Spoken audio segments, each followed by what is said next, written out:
Assalamualaikum warahmatullahi wabarakatuh. Halo teman-teman, perkenalkan nama saya Alma Maulida Jalani dengan NIM A.2024010088 dari Program Studi Manajemen Pendidikan Islam, Fakultas Tarbiyah dan Ilmu Keguruan Institut Ummul Qura Al-Islami Bogor.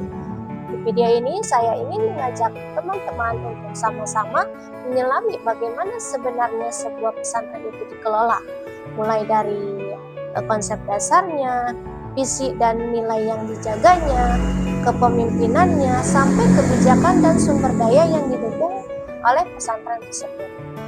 Nah, ini merupakan bagian dari tugas ujian akhir semester saya, mata kuliah manajemen pesantren yang diampu oleh Bapak Dr. Ahmad Idopi, SPDI, MPD. Yuk langsung saja kita mulai dari soal pertama, yaitu tentang konsep dasar manajemen pesantren. Jadi, manajemen pesantren adalah proses mengatur dan mengelola seluruh kegiatan di pesantren agar tujuan pendidikan Islam dapat tercapai dengan baik. Nah, pengelolaannya itu tidak hanya berkaitan dengan proses belajar mengajar, tetapi juga mencakup pengelolaan santri, pendidik, keuangan, sarana dan prasarana, kurikulum, serta hubungan pesantren dengan masyarakat. Nah, semua unsur tersebut saling berkaitan sehingga perlu dikelola secara terarah agar kegiatan pesantren tersebut berjalan efektif dan tetap berkembang.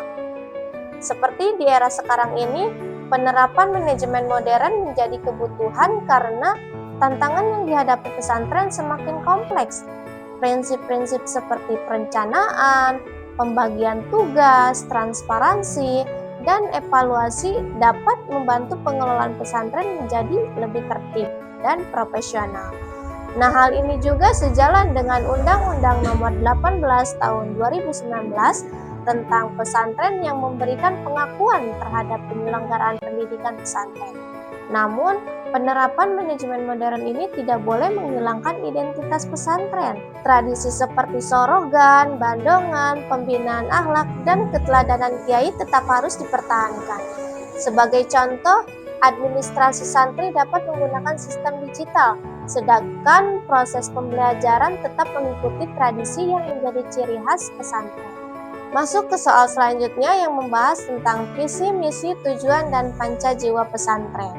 Nah, penyusunan visi, misi, tujuan, dan sasaran PMTS atau PMTS harus dilakukan dengan matang karena menjadi pedoman dalam mengembangkan pesantren. Nah, PMTS ini tidak cukup hanya berisi kalimat yang bagus, tetapi juga harus jelas arahnya, realistis untuk dicapai sesuai dengan kondisi pesantren. Nah, dan dapat dijadikan acuan dalam menyusun berbagai program. Nah, penyusunannya juga sebaiknya melibatkan kiai, pengurus, guru, dan yayasan agar hasilnya menjadi kesepakatan bersama, bukan hanya berasal dari satu pihak saja. Nah, PMTS pesantren juga harus mencerminkan nilai-nilai panca jiwa pesantren seperti keikhlasan, kesederhanaan, kemandirian, ukhuwah Islamiyah, dan kebebasan. Nah, nilai-nilai tersebut sebaiknya tidak hanya tertulis dalam dokumen, tapi juga benar-benar harus diterapkan dalam kegiatan sehari-hari. Misalkan jiwa kemandirian dapat diwujudkan melalui kegiatan wirausaha santri, sedangkan ukhuwah Islamiyah dapat dibangun melalui kerjasama dan kegiatan sosial. Nah, dengan begitu, PMTS ini tidak hanya menjadi pedoman tertulis, tetapi juga menjadi dasar dalam membentuk karakter santri. Selanjutnya saya akan membahas soal tentang kepemimpinan dan tata kelola pesantren.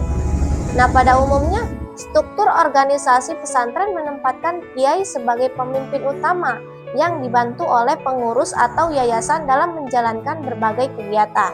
Nah, kiai ini memiliki peran penting karena menjadi teladan, mengambil keputusan, sekaligus menjaga nilai-nilai kepesantrenan. Sementara itu, pengurus bertugas membantu pengelolaan bidang administrasi, pendidikan, keuangan, maupun kegiatan santri, sehingga seluruh program dapat berjalan dengan baik. Nah, menurut saya, model kepemimpinan yang paling sesuai adalah perpaduan antara kepemimpinan karismatik dan profesional. Kiai tetap menjadi pusat dalam menjaga nilai, arah dan budaya pesantren. Sedangkan pengelolaan operasional dapat diserahkan kepada pengurus sesuai bidangnya melalui musyawarah. Nah, dengan pembagian tugas yang jelas, pekerjaan menjadi lebih efektif.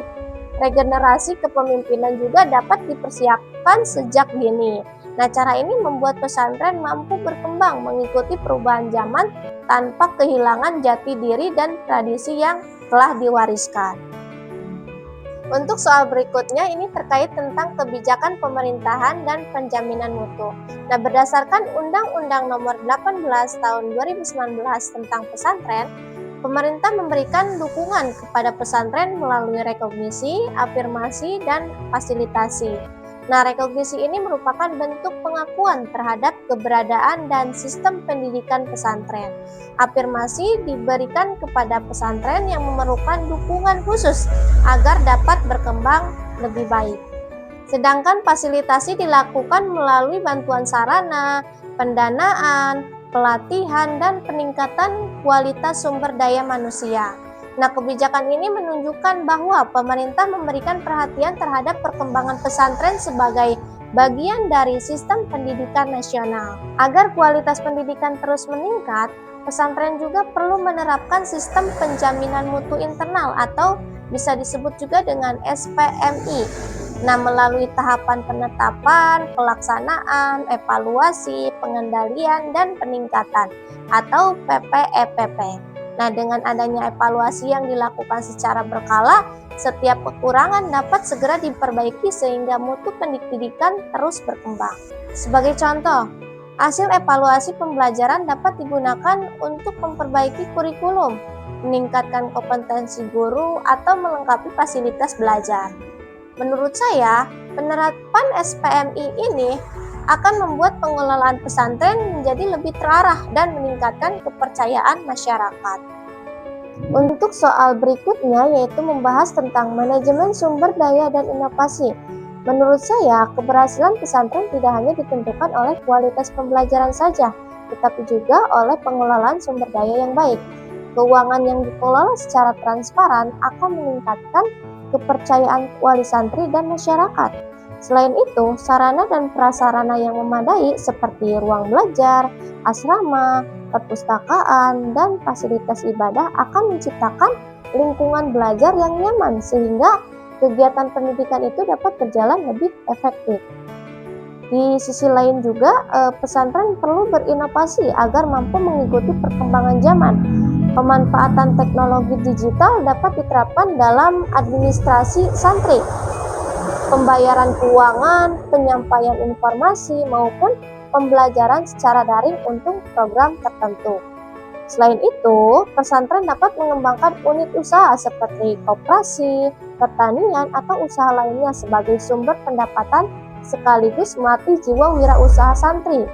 Dengan memadukan pengelolaan yang baik, inovasi, dan tetap menjaga nilai-nilai kepesantrenan, pesantren akan lebih siap menghadapi tantangan di masa yang akan datang. Untuk soal yang terakhir yaitu soal tambahan, jadi menurut saya tantangan terbesar pesantren di Indonesia dalam 10 tahun yang akan datang adalah regenerasi kepemimpinan, terutama karena berbarengan dengan derasnya arus digitalisasi dan pergeseran karakter santri yang sekarang didominasi oleh generasi milenial dan generasi Gen Z. Nah, kalau ini tidak dikelola dengan hati-hati, saya khawatir ikatan sanad keilmuan dan karisma kiai yang selama ini jadi ciri khas pesantren bisa perlahan melemah. Strategi yang paling efektif untuk menghadapinya menurut saya adalah dengan membangun kaderisasi kepemimpinan yang benar-benar terstruktur, bukan sekedar mengalir apa adanya. Maksudnya adalah calon penerus kepemimpinan, baik itu putra kiai atau santri senior yang dipercaya, perlu dibekali dua hal sekaligus, seperti pendidikan keilmuan klasik supaya sanad dan otoritas keilmuannya tetap terjaga, sekaligus pembekalan manajemen modern agar mereka siap mengelola pesantren yang makin kompleks. Selain itu, sistem tata kelolanya juga sebaiknya dibuat lebih kolektif, tidak bertumpu penuh pada satu figur saja, supaya keberlangsungan pesantren tidak goyah kalau terjadi pergantian kepemimpinan. Nah, kalau saya kaitkan dengan teori suksesi kepemimpinan organisasi atau leadership succession planning, memang terbukti bahwa institusi yang punya struktur kepemimpinan terdistribusi dan kaderisasi yang direncanakan matang jauh lebih mampu bertahan dalam jangka panjang dibanding institusi yang hanya bergantung pada satu sosok pemimpin saja. Demikian pemaparan yang bisa saya sampaikan untuk menjawab kelima soal beserta soal tambahan pada ujian akhir semester mata kuliah manajemen pesantren ini. Saya menyadari bahwa jawaban yang saya sampaikan masih memiliki keterbatasan. Dengan begitu, kurang dan lebihnya mohon dimaafkan. Akhirul kalam, wassalamualaikum warahmatullahi wabarakatuh.